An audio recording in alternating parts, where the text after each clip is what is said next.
Gereja Kristen Indonesia dan Bulan Seni Gereja, ibadah kita saat ini menggunakan tata ibadah khusus dan dilayani oleh Pendeta Adianto Suryadi dari GKI Surya Utama, Jakarta. Untuk memulai ibadah ini, Bapak, Ibu, Saudara-saudari, kami persilahkan bangkit berdiri.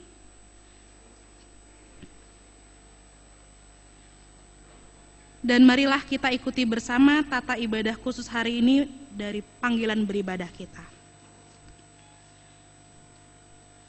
Pujilah Tuhan, hai jiwaku. Tuhan menjalankan keadilan.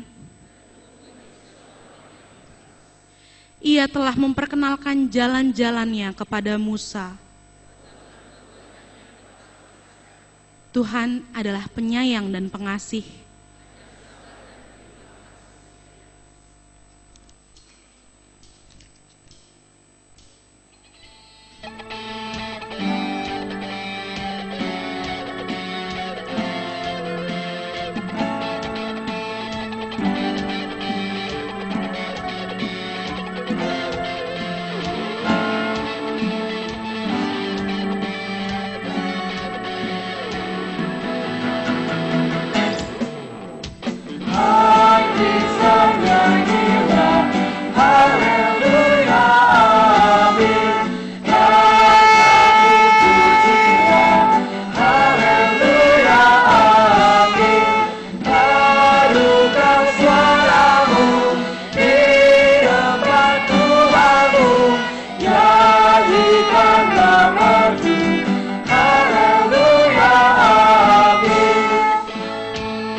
Pertolongan kita adalah dalam nama Tuhan yang menjadikan langit dan bumi.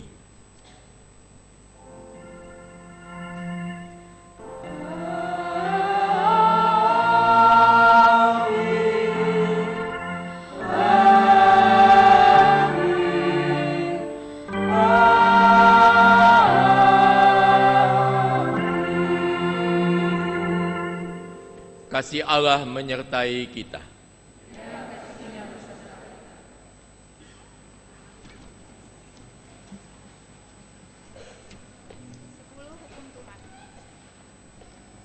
Jangan ada padamu Allah lain di hadapanku.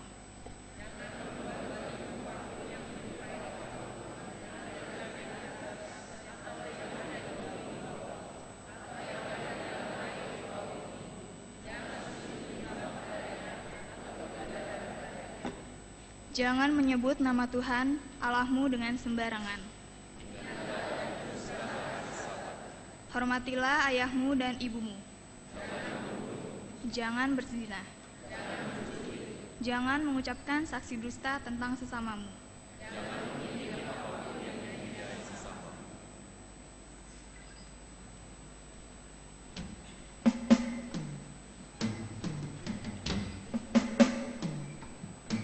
Allah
Jemaat yang terkasih, mari kita mengakui dosa dan kesalahan kita kepada Tuhan. Mari kita berdoa. Tuhan Allah Bapa kami yang bertata di dalam kerajaan surga, kembali kami datang ke hadirat-Mu dengan tertunduk dan menyesali segala dosa kami. Ampuni kami ya Allah, karena seringkali kami mempunyai berbagai macam alasan untuk menolak melaksanakan misi-Mu dan panggilan-Mu. Kami sibuk membangun diri kami sebagai pemuda di tengah-tengah dunia ini. Bahkan kami hampir menjadi sama dengan mereka yang tidak mengenal-Mu. Ajar kami untuk tetap mengingat bahwa Engkau mengutus kami menjadi garam dan terang di tengah-tengah dunia ini, dan memancarkan kasih-Mu melalui gaya hidup kami, pelayanan kami, pekerjaan kami, dan dimanapun Tuhan menempatkan kami. Terima kasih atas pengampunan-Mu Bapa. Tuntun kami terus untuk meneladani kasih-Mu. Dalam nama Tuhan Yesus kami telah berdoa. Amin.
Selaku hamba Tuhan Yesus Kristus, kami memberitakan pengampunan dosa bagi setiap saudara yang sungguh-sungguh mengaku dosanya di hadapan Allah.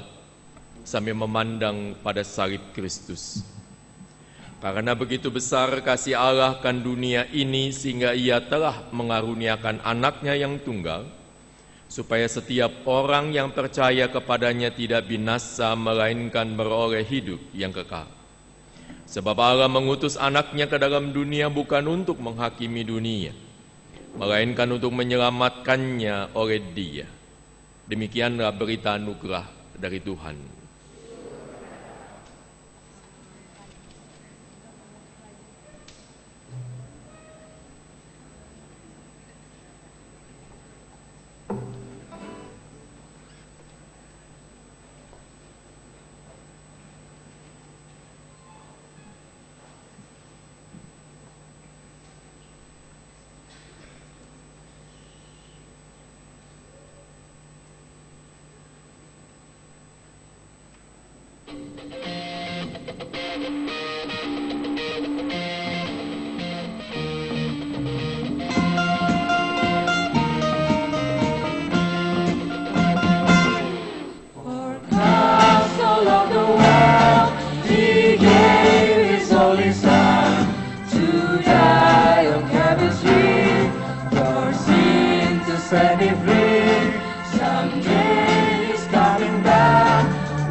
Saudara kita berdoa.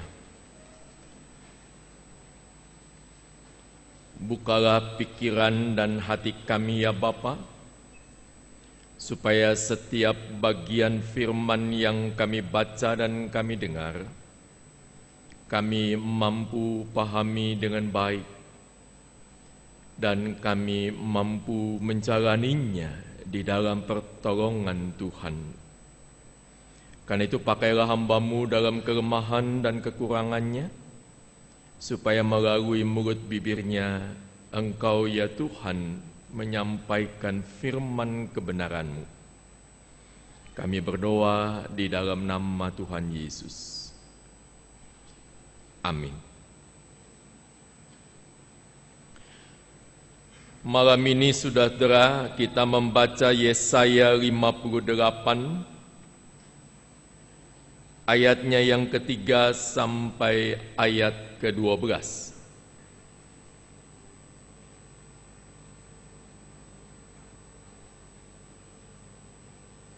Mengapa kami berpuasa dan engkau tidak memperhatikannya juga? Mengapa kami merendahkan diri dan engkau tidak mengindahkannya juga?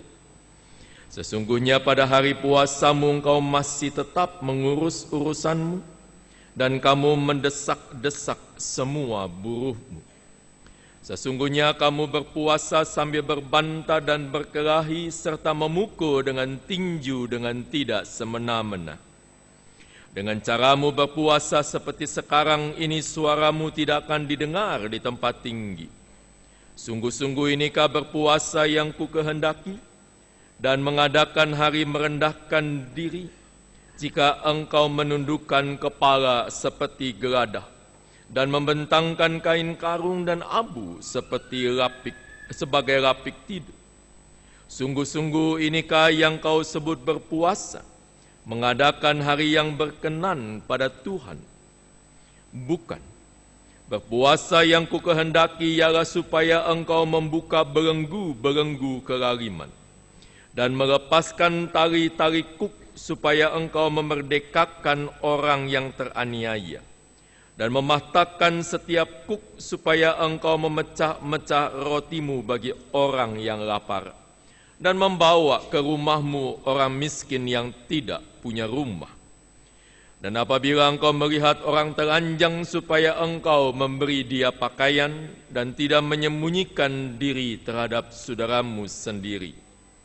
Pada waktu itulah terangmu akan merekah seperti fajar dan lukamu akan pulih dengan segera. Kebenaran menjadi barisan depanmu dan kemuliaan Tuhan barisan belakangmu.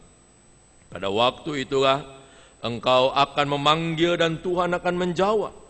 Engkau akan berteriak minta tolong dan ia akan berkata, ini aku. Apabila engkau tidak lagi mengenakan kuk kepada sesamamu dan tidak lagi menunjuk-nunjuk orang dengan jari dan menfitnah. Apabila engkau menyerahkan kepada orang lapar apa yang kau inginkan sendiri dan memuaskan hati orang yang tertindas, maka terangmu akan terbit dalam gelap dan kegelapanmu akan seperti rembang tengah hari. Tuhan akan menuntun engkau senantiasa dan akan memuaskan hatimu di tanah yang kering dan akan membaharui kekuatanmu. Engkau akan seperti taman yang diairi dengan baik dan seperti mata air yang tidak pernah mengecewakan. Engkau akan membangun reruntuhan yang sudah berabad-abad dan akan memperbaiki dasar yang diletakkan oleh banyak keturunan. Engkau akan disebut yang memperbaiki tembok yang tembus, yang membetulkan jalan supaya tempat itu dapat dihuni. Berbahagialah orang yang mendengarkan firman Tuhan serta memeliharanya. Haleluya.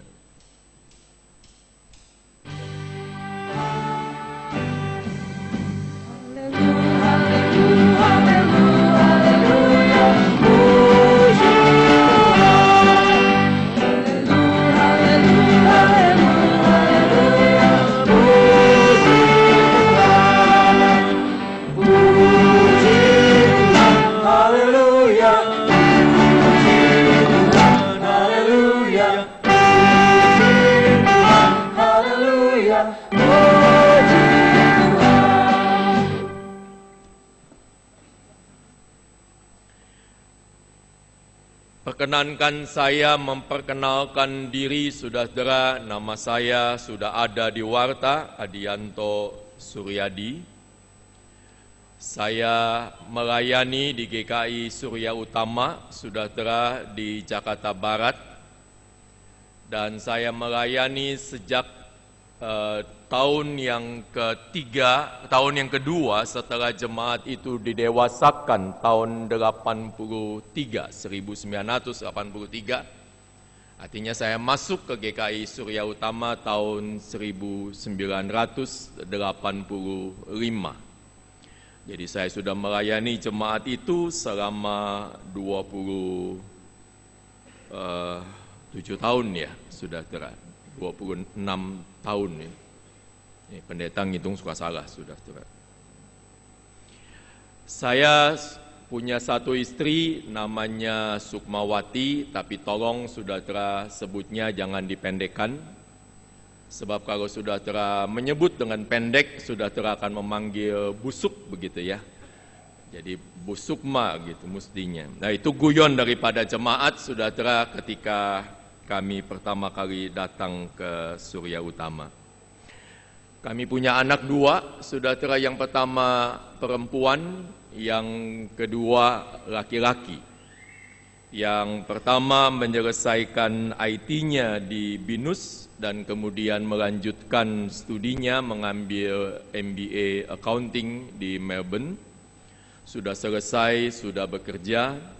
Lalu yang kedua menyelesaikan sarjana psikologinya di UI, dan kemudian tidak mau melanjutkan saudara, tetapi banting setir karena dia sangat suka musik. Dia mengambil sertifikat musik gitar, khususnya jazz, dan sama mereka belajar di Melbourne. Jadi tinggal kami berdua, saudara, kemana-mana berdua, malam ya berdua, siang ya berdua, saudara, kalau makan juga ya berdua, begitu. Ya. Tapi saudara, kami ini makan sudah seperti kucing, saudara, karena punya penyakit gula membatasi. Jadi kalau makan satu porsi itu berebut, saudara. Bukan berebut ngambil banyak, berebut ngelemparin banyak. Saudara, kalau mau paling sedikit nasinya gitu, sayurnya, dagingnya sih pengen banyak, begitu. Saudara, itulah keseharian kami tinggal berdua. Anak-anak jauh dari kami. Nah, saudara, itulah sekedar perkenalan saya bagi jemaat GKI Kebayoran Baru di sini. Pertama-tama, saudara, saya mau mengucapkan selamat ulang tahun buat saudara dan juga buat saya, karena yang ulang tahun kan GKI, saudara, penyatuan GKI. Dan yang kedua, saudara, ada beda ketika kita mengucapkan selamat ulang tahun pribadi dan lembaga. Kalau pribadi, saudara, kita mengatakan selamat ulang tahun, itu tergantung. Kalau masih muda, saudara, suka ada embel-embel, kapan bawa pacar, begitu ya. Ini kan kebaktian pemuda, begitu ya, katanya gitu ya. Jadi nanyanya kapan menikah, begitu ya. Gedean dikit ditanya kapan punya anak. Jadi menjadi anak itu capek, saudara. Dari kecil ditanya kapan gede gitu. Udah gede kapan, dan seterusnya. Nggak habis-habisnya. Tapi kalau sudah tua seperti saya, terserah saudara, 61 udah tua belum? Tapi kalau udah 61 seperti saya, saudara, pertanyaannya kan juga sama, kapan, begitu ya. Tapi kapan, jangan diteruskan lah, saudara, nggak enak begitu ya. Sebab ulang tahun, saudara, bukan nambah umur, tapi ngurangin jatah hidup.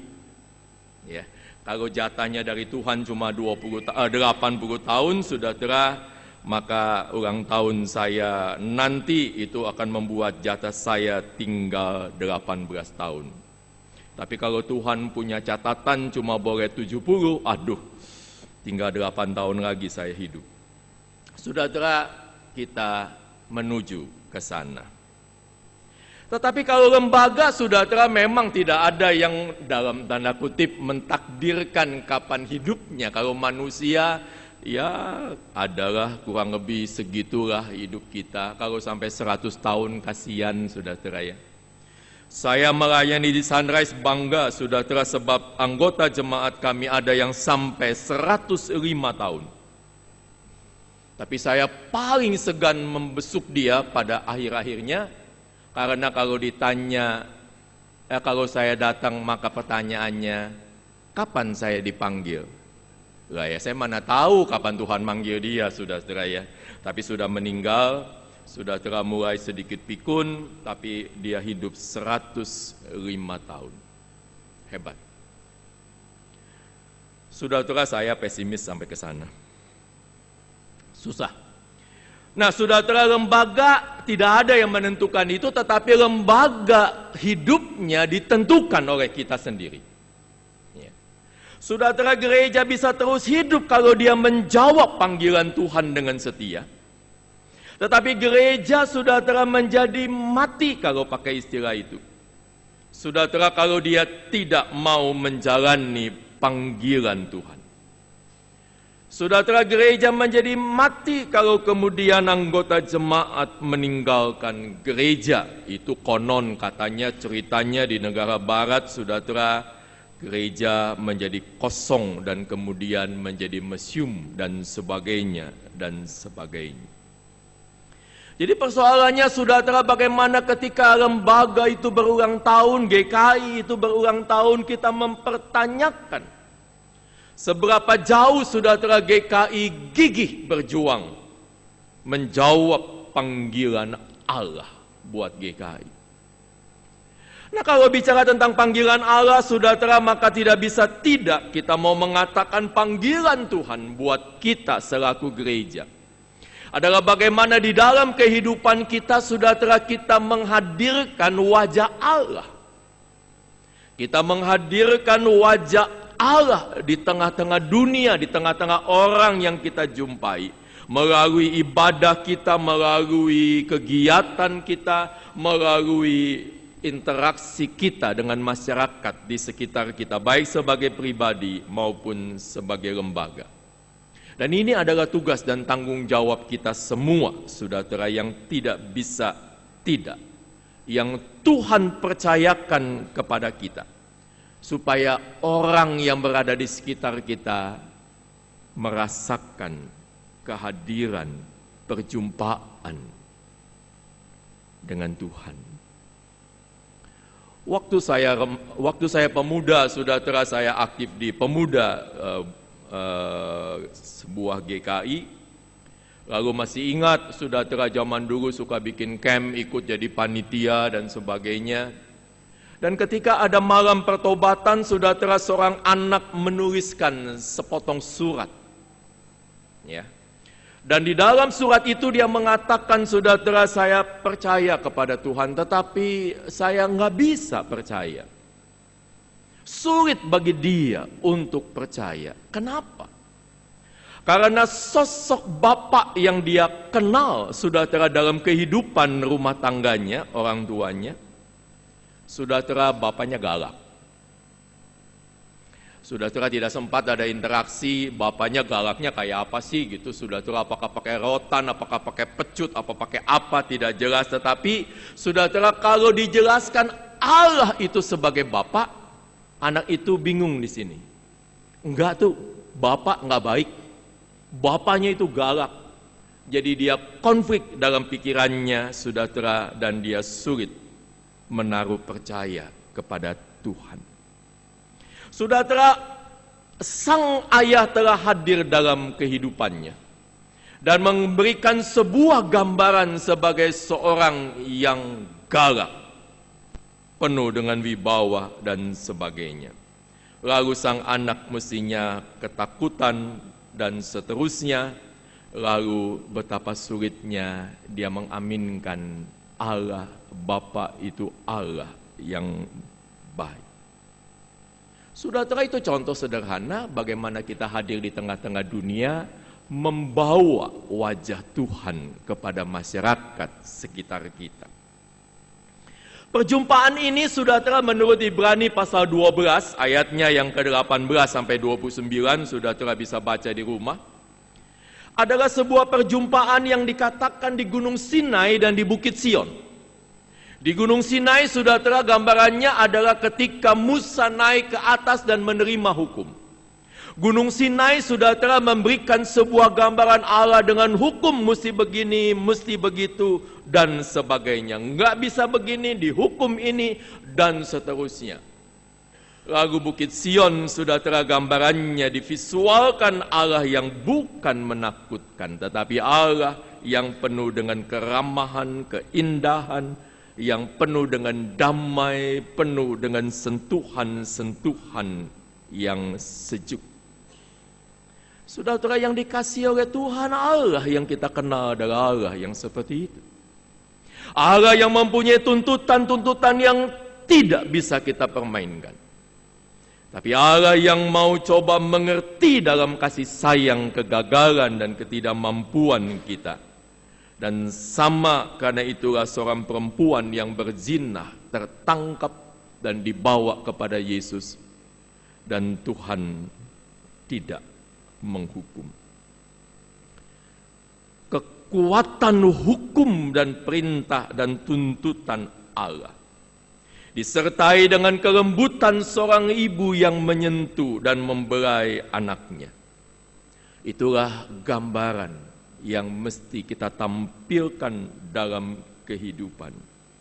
Allah yang tidak bisa kompromi, saudara, tetapi Allah yang mengerti ketidakberdayaan kita. Di tengah sakit kita mengeluh, saudara. Di tengah sakit kita mengomel kepada Tuhan. Di tengah sakit, saudara, kita seakan-akan mengatakan, kenapa Allah melupakan kita? Padahal, saudara, sebenarnya di tengah-tengah penderitaan ada damai yang Allah mau hadirkan dalam kehidupan kita. Ibu yang berusia 105 tahun itu ketika masih sedikit sehat di usia mungkin 90 tahunan, bercerita, saudara, pada sebuah buku yang dia baca dan dia katakan kepada saya. Cerita seorang pastor yang suatu saat datang ke gereja dan kemudian ketemu dengan seorang anggota jemaat, ibu-ibu sedang nangis di gereja. Wah, saudara, entah apa, pokoknya ceritanya begini. Jadi sang pastor merasa ini ibu ngapain gitu ya. Saudara, nangis-nangis dan sebagainya. Lalu didekati dan ditanya, saudara, lalu dia bilang anaknya sakit. Lalu kemudian sang pastor, ya udah, biasalah, saudara, didoain dan kemudian selesai. Lalu waktu berjalan, saudara, dan kemudian suatu saat, saudara, sang pastor kembali menjumpai seorang wanita yang menangis di gerejanya. Dia sempat pergi kemana dan lalu balik lagi. Lalu dia tiba-tiba ingat, ini nih wanita yang dulu menangis di gereja. Ditanya, saudara, didekati lagi, kenapa? Saudara, dia mengatakan, saya nyesal. Pada waktu itu kalau saya tidak berdoa buat anak saya, mungkin anak saya sudah masuk surga.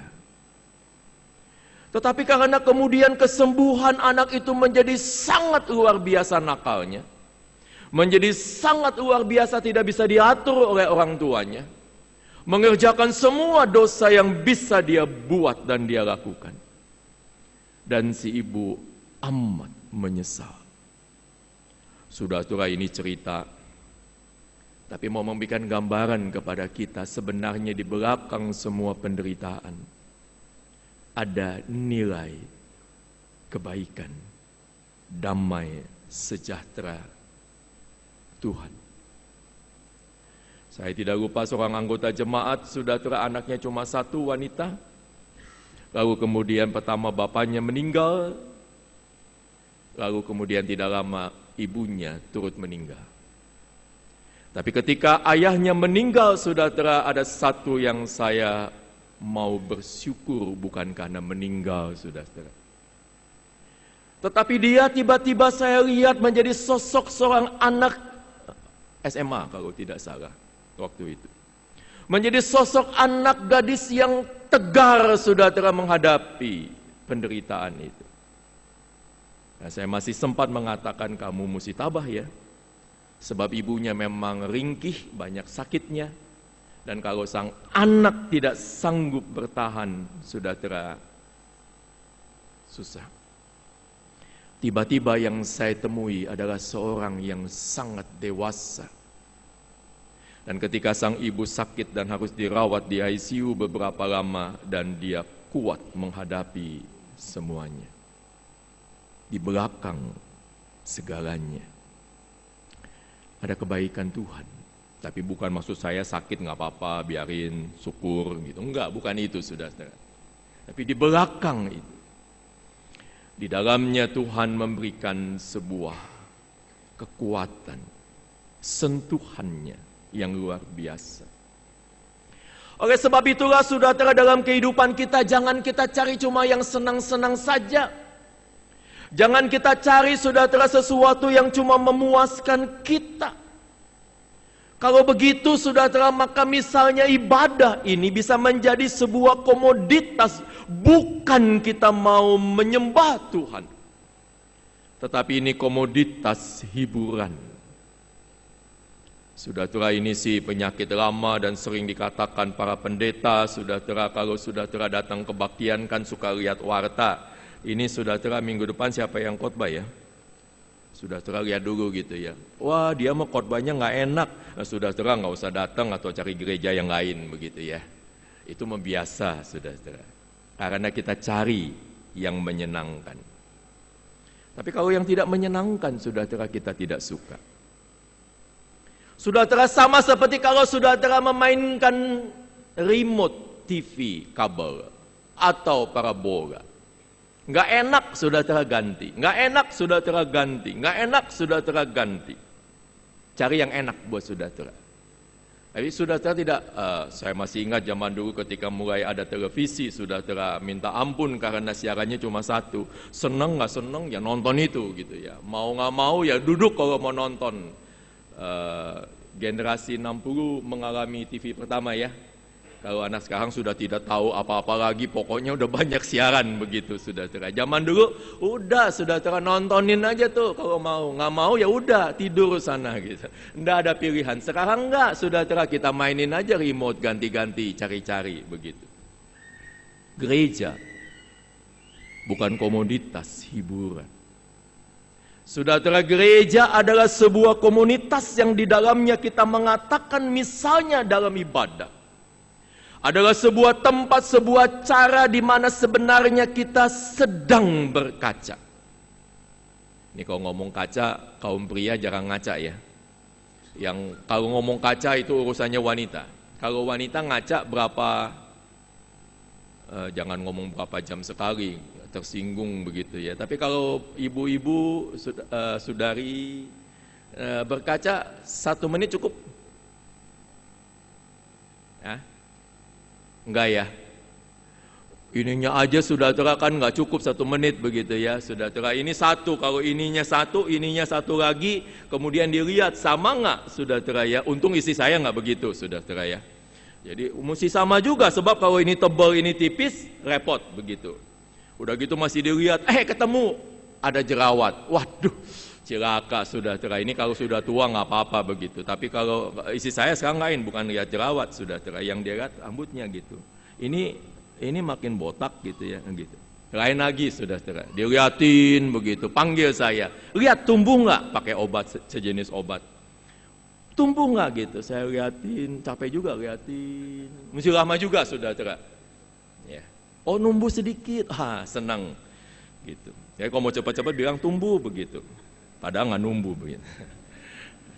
Sudah suka bercanda begitu. Dan dengan cermin kita melihat siapa saya. Kalau saya cermin lebih lama sudah terlihat putihnya lebih banyak dari hitamnya, gimana nih perbandingannya. Sudah kalau tambah putih terus, wah apa perlu ke salon begitu ya dan sebagainya. Sudah ibadah adalah cermin. Kita diperhadapkan saudara bukan orang suka atau tidak suka, tetapi kepada kebenaran firman Tuhan. Kita diperhadapkan kepada tuntutan Allah, kita diperhadapkan kepada kehendak Allah. Apa yang mesti kita lakukan atau kita tidak lakukan. Ibadah adalah sesuatu yang serius. Ibadah adalah sesuatu yang tidak bisa cuma dengar dan hilang atau kita teruskan. Walaupun zaman sekarang sudah adalah zaman komunikasi forward dan copy paste sudah ini paling gampang, orang terima SMS di copy paste sudah di forward, pung kirim ke sini, kirim ke sana, sudah untuk satu hal kadang-kadang kita terima 5, 6, 10 kali SMS untuk berita yang sama atau BBM atau apa saja. Kadang-kadang menyebalkan. Mending kalau siang saudara, tetapi datangnya tengah malam. Handphone saya nggak pernah mati saudara 24 jam. Bukan ngarepin ada anggota jemaat yang sakit. Tapi kalau ada yang sakit nelfon saudara, saya masih bisa menjawab. Begitu. Tapi kalau kemudian bangun, ngantuk-ngantuk bangun ngelihat, ya tadi udah ada yang ngirim, sekarang ngirim lagi. Dalam tanda kutip pepesan kosong. Tapi itu komunikasi kita. Teruskan. Nggak mikir apa-apa, teruskan. Saudara yang dikasihi oleh Tuhan Yesus, tidak sempat membawa kita melihat, meneliti ini benar atau salah. Ini beritanya kemarin dulu, apa 5 tahun yang lalu, jangan-jangan disampaikan lagi dan sebagainya. Saudara, ibadah adalah cermin yang membawa kita saat ini berhadapan dengan Tuhan. Kebenaran firman-Nya yang mengajak kepada kita untuk bertobat. Seluruh diri kita bertobat. Pertobatan apa sih yang mau diajak oleh Yesaya? Pertobatan, saudara, bukan soal menjalankan ibadah puasa atau apa saja. Tapi pertobatan yang mengajak saudara supaya jangan kita ini tahu berpuasa, tetapi kehidupan keseharian kita penuh kejahatan. Tahu saudara bagaimana kita berdoa, tetapi tangan kita saudara menunjuk, menuduh, mengancam, dan bahkan menfitnah. Tahu saudara bagaimana ketika kita berdoa kita melipat tangan begitu kusuk. Tetapi sementara di dalam kenyataan kita seringkali menindas karyawan kita, bawahan kita, dan sebagainya. Bahkan saudara, kalau kita mau mengakui, kita juga memberikan sebuah cap, sebuah stigma, sebuah stereotip tentang teman kita yang berlainan budaya dan suku. Saudara yang dikasihi oleh Tuhan Yesus, walaupun kadang-kadang, apa kabar, selamat hari Minggu, gimana, baik, tapi masa bodoh dalam hatinya begitu. Saudara, tidak gampang bagi kita untuk menerima keberadaan setiap orang dalam ragamnya. Menjadi sesuatu yang biasa dalam hidup kita karena kita diciptakan Tuhan memang berbeda. Saya godek-godek kepala saudara ketika tahu suatu saat anak saya menggundulkan kepalanya. Jadi dalam tradisi nggak pernah gundul gitu saudara ya. Tapi dia menggundulkan kepala, tiba-tiba dia di loteng, dia turun ke bawah, ada gundul gitu, kita bingung. Dan rasanya agak aneh sedikit ada orang gundul di dalam rumah. Ya saudara, nahan-nahan sabar begitu ya, besok kan tumbuh lagi.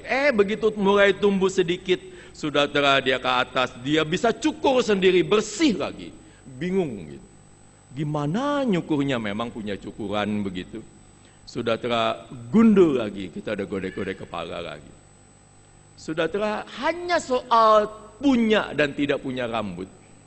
Ternyata mata ini gatel ngelihatnya. Saudara, itu cuma rambut.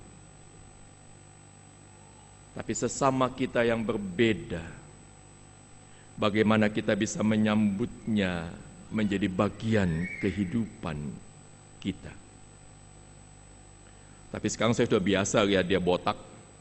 Ketika belum lama dia memanjangkan rambutnya, ibunya, istri saya ngomel, ayo cukur gitu. Kalau tidak salah dia cukur, tapi cukurnya botak lagi, saudara. Ya. Saudara yang dikasihi oleh Tuhan, itulah pertobatan yang Tuhan inginkan. Bahwa bukan lagi kita menjalani keseharian ibadah kita, unsur-unsur yang ada, tapi bagaimana kita di tengah kehidupan kita melihat sesama kita dan menjadi sebuah berkat, menampilkan wajah Allah yang punya tuntutan tetapi punya kasih. Karena itu saudara, bagi Yesaya ibadah itu tidak berakhir pada ketika kita menjalankan ritual demi ritual, tetapi diukur pada karya buat orang lain, karya keadilan, kesejahteraan. Bahkan bisa dikatakan saudara bahwa akhir daripada perjalanan iman adalah damai sejahtera, bukan buat di gereja, tetapi buat seluruh umat manusia dalam ragam perbedaan-perbedaan yang ada. Saudara yang dikasihi oleh Tuhan Yesus, kalau GKI tidak lagi memberikan makna dalam kehidupannya, pelayanannya, ibadahnya, pada makna keterbukaan yang semacam itu, maka saudara dia kehilangan jiwanya. Saudara kita bisa mengembangkan bukan hanya kepada perbedaan kultur budaya, tetapi juga kadang perbedaan persepsi yang ada. Saudara tidak gampang memang, tetapi itulah dilema dan tantangan kita. Di mana kepedulian kita? Di mana perhatian kita? Sebab di sana saudara sebenarnya terukur bagaimana kita peduli, bagaimana kita terbuka, bagaimana kita menyambut sesama kita seperti apa adanya. Kalau ambil contoh sederhana, kalau saudara ketemu peminta-minta, di kepala saudara yang ada adalah apa? Saya kira minta maaf, sangat minta maaf. Di kepala kita kadang-kadang muncul pikiran, males. Begitu saudara ya.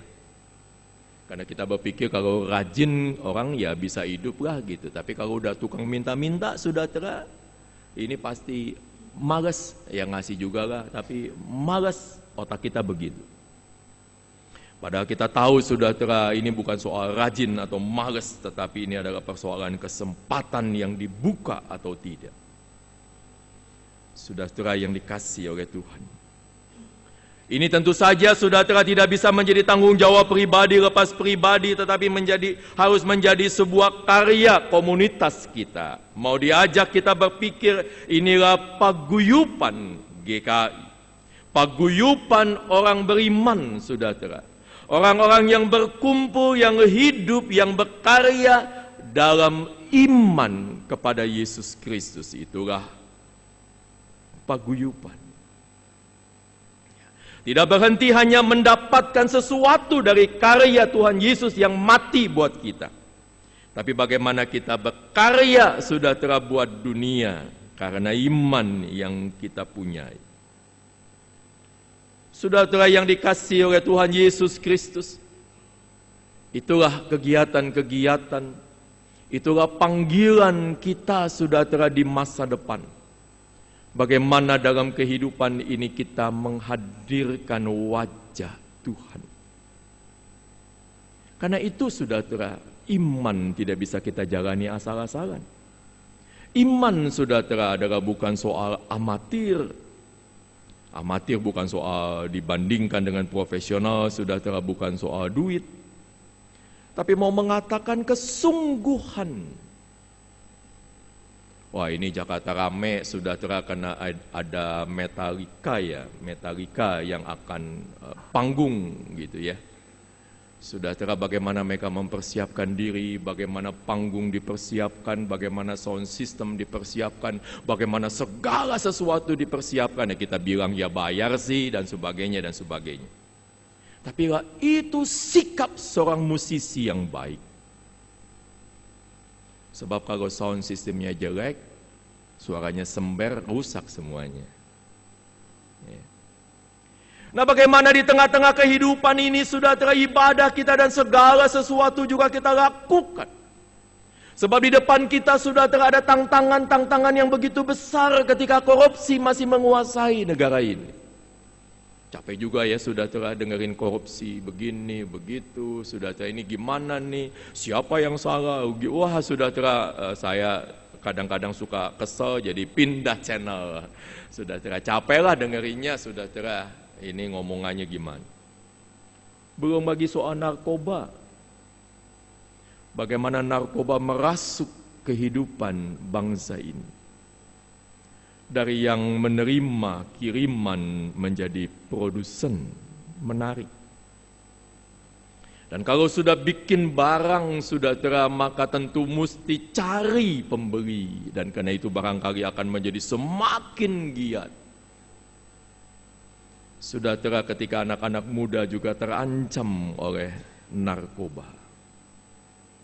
Tanggung jawab siapa? Tanggung jawab bapak emaknya saudara, atau tanggung jawab gereja? Ketika barangkali sederhana, saudara, ketika anak-anak muda kalau kumpul di gereja suka bikin rese, saudara. Rese itu apa ya? Saudara bikin nggak enak lah gitu ya. Kalau nyanyinya kencang-kencang, untung tetangga jauh-jauh. Kalau di Sunrise, saudara, di Surya Utama, tetangga ngomel, telepon.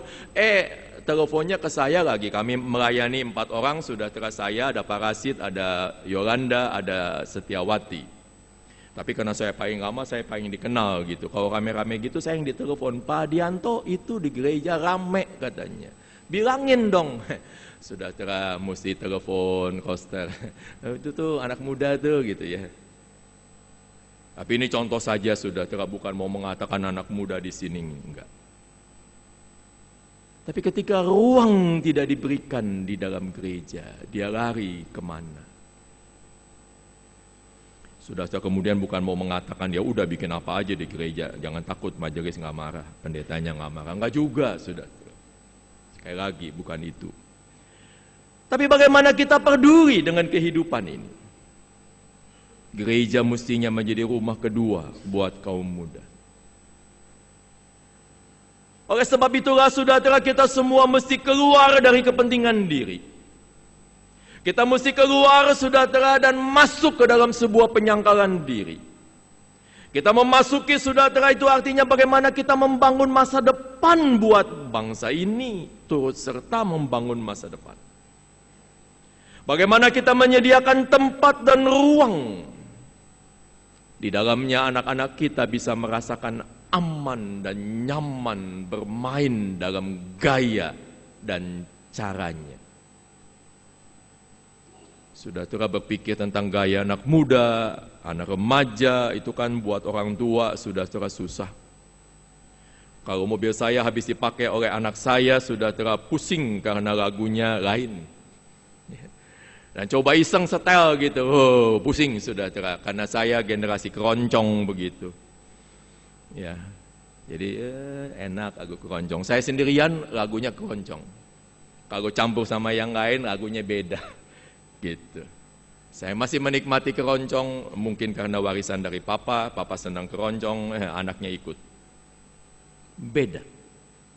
Tapi kalau kita tidak kasih ruang buat anak-anak bermain dalam cara, gaya, keinginannya, polanya, dan dia main di luar dengan resiko segala macam dan seterusnya dan seterusnya.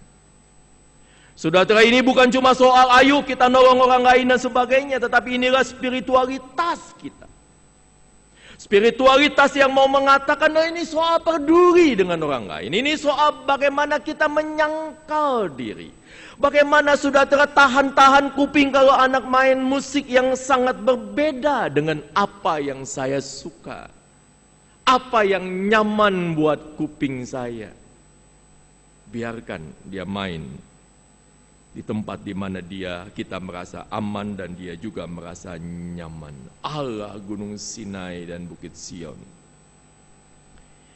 yang mau mengajak kita semua, saudara, peduli buat sesama. Saudara, ada banyak yang sudah saya bisa lihat lebih lanjut dalam Yesaya atau bagian lain. Tapi pada prinsipnya keterbukaan, penyangkalan diri dan penyangkalan kepentingan sendiri. Pada waktu jemaat kami sudah pakai bangku satu-satu, masih gedung lama. Ada seorang anggota jemaat sudah lumayan punya duit, datang ke saya, Pak Dianto, ganti dong pakai bangku kayu gitu ya. Oh, saya pikir sudah mungkin dapat rezeki gitu ya, mau nyumbang gitu. Iya Om, nanti sih rencana begitu, tapi sekarang enggak dulu dah gitu, belum dibangun begitu.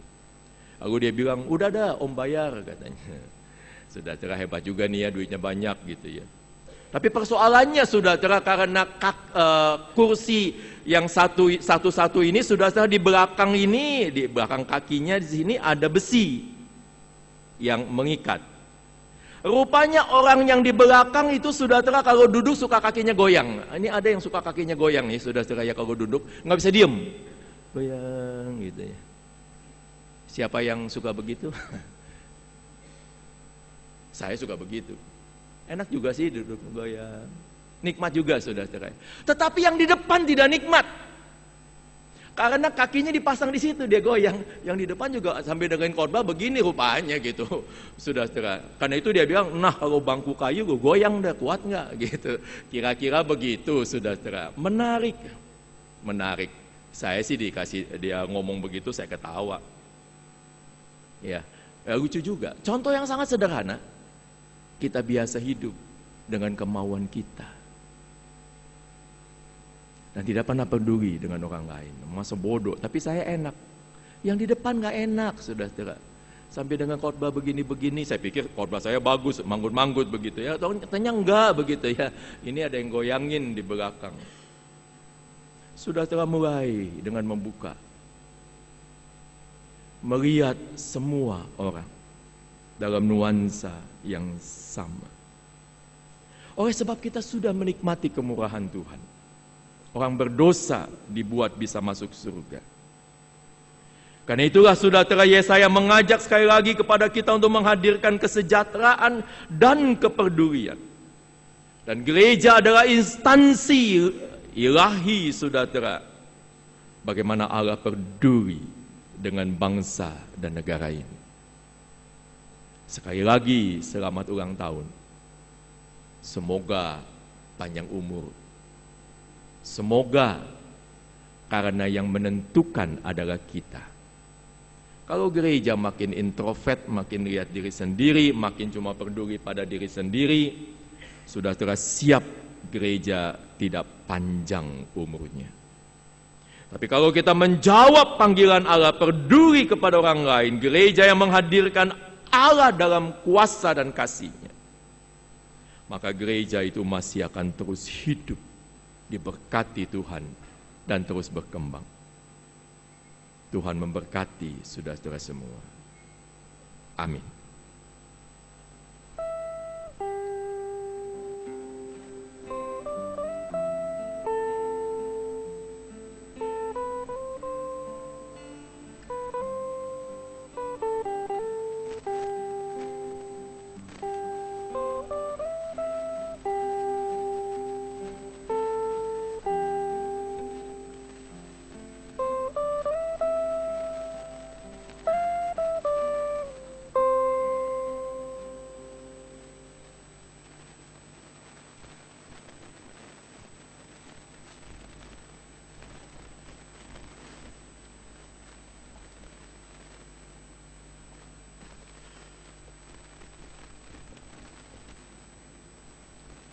Jemaat dimohon untuk bangkit berdiri.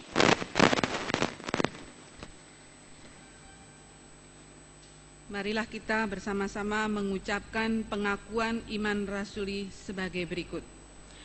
Aku percaya kepada Allah, Bapa yang Maha Kuasa, Khalik langit dan bumi, dan kepada Yesus Kristus, Anaknya yang tunggal Tuhan kita, yang dikandung dari Roh Kudus, lahir dari anak darah Maria, yang menderita sengsara di bawah pemerintahan Pontius Pilatus, disalibkan, mati dan dikuburkan, turun ke dalam kerajaan maut.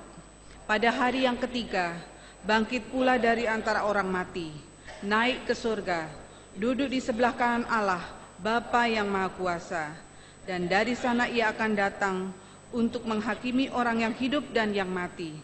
Aku percaya pada Roh Kudus, gereja yang kudus dan am, persekutuan orang kudus, pengampunan dosa, kebangkitan orang mati, dan hidup yang kekal. Amin. Dipersilahkan duduk kembali.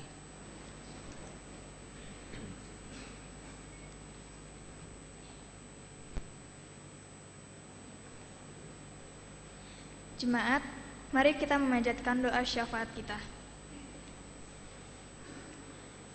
Tuhan Allah Bapa kami yang bertata di kerajaan surga, terima kasih Tuhan untuk segala penyertaan-Mu pada ibadah yang berlangsung pada malam hari ini.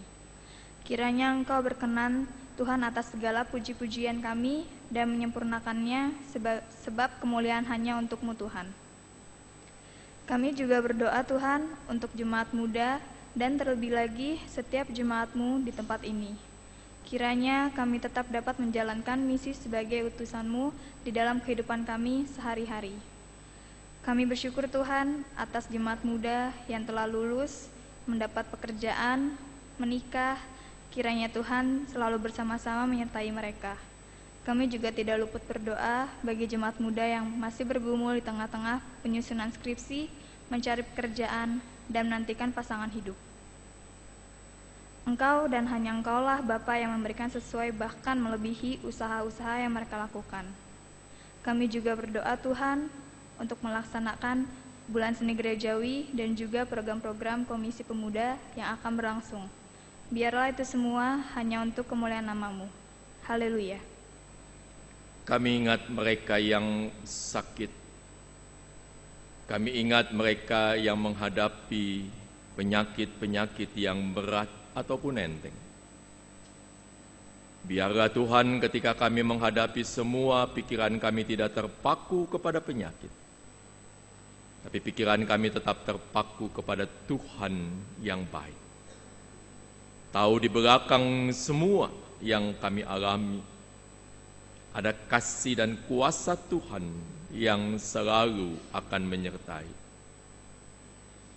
Kami mau berdoa Tuhan, di dalam pergumulan-pergumulan yang kami jumpai dalam hidup ini, buatlah kami terus-menerus bersandar kepadamu. Dan biarlah mata pemuda-pemudi terbuka untuk melihat sesamanya, dan mereka boleh berkarya dalam pelayanan-pelayanan, kegiatan-kegiatan yang di dalamnya ya Tuhan kasih-Mu dinyatakan. Bapa di dalam surga, rentang hidup kami masih panjang. Tapi kami tahu Tuhan, kami butuh Engkau menyertai kami terus. Karena itu Tuhan tuntun kami, kaum muda, di dalam menapaki kehidupan dengan baik dan benar. Dengarlah doa kami ya Bapa. Kami naikkan di dalam nama Tuhan Yesus Kristus yang mengajarkan kami berdoa.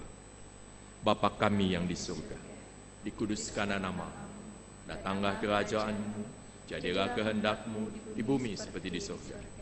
Berikanlah kami pada hari ini makanan kami yang secukupnya, dan ampunilah kami akan kesalahan kami, seperti kami juga mengampuni orang yang bersalah kepada kami. Dan janganlah membawa kami ke dalam pencobaan, tetapi lepaskanlah kami dari yang jahat. Karena Engkaulah yang punya kerajaan dan kuasa dan kemuliaan sampai selama-lamanya. Amin.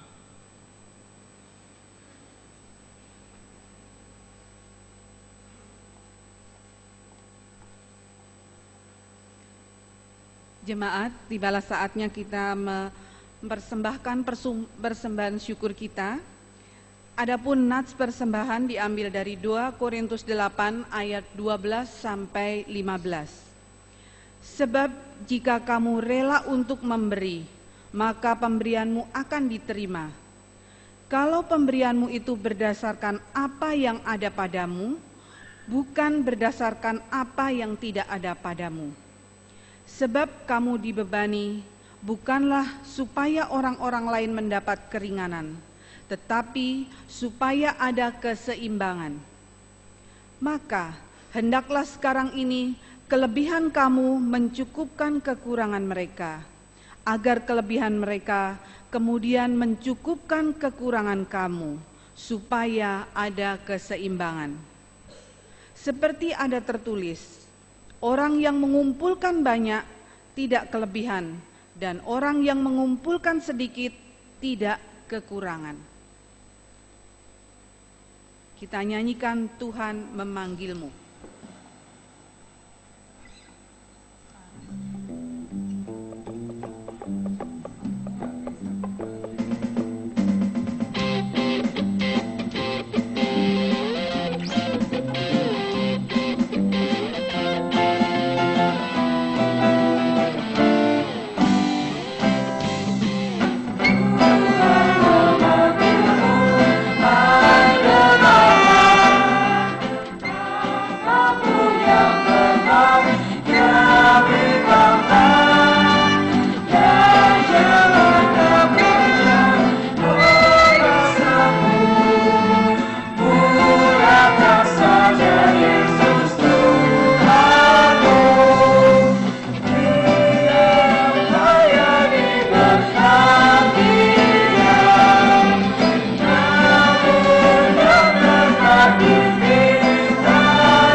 Jemaat dimohon untuk bangkit berdiri.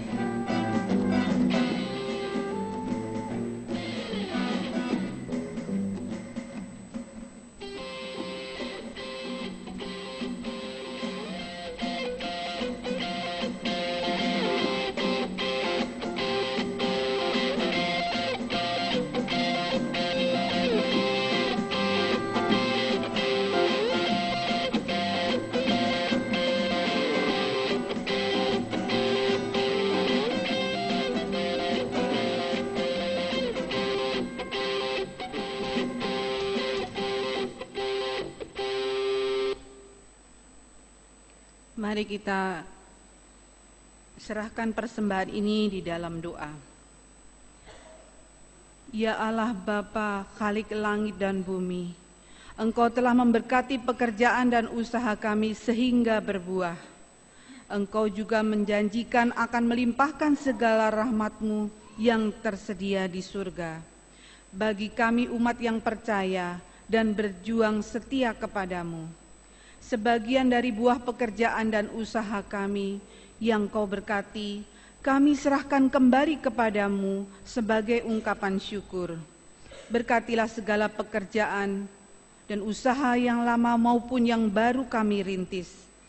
Berilah kepada kami semangat dan ketekunan, agar kami dengan penuh iman dan harap kepadamu bekerja dan berusaha keras dalam hidup ini, agar semakin banyak yang dapat kami bawa ke dalam rumah-Mu. Berilah kami keteguhan dalam masa-masa sulit, di dalam masa-masa kegagalan atau kejatuhan, agar kami tidak pernah menyerah atau berputus asa. Berilah kami kesehatan lahir dan batin, agar kami dapat bekerja dan berusaha sebaik-baiknya. Ya Allah Bapa, Anak dan Roh Kudus, berkatilah hidup kami dan terimalah persembahan syukur buah kehidupan kami. Dalam nama Yesus Kristus kami berdoa. Amin.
Pergilah, jadilah duta-duta kerajaan Allah di tengah dunia.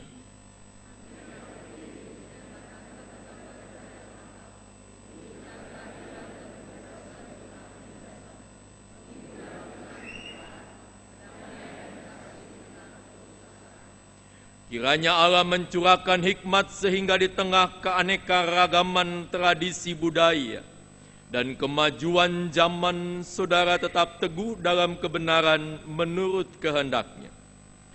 Kiranya Allah mengaruniakan iman sehingga di tengah kemerdekaan untuk mengembangkan talenta dan kreativitas, saudara tetap kokoh bertumbuh di dalam Kristus. Kiranya Allah menganugerahkan pengharapan dan pembaharuan dalam rohnya, sehingga hidup saudara senantiasa segar dan bersemangat untuk menyatakan misi kerajaan Allah bagi dunia. Amin.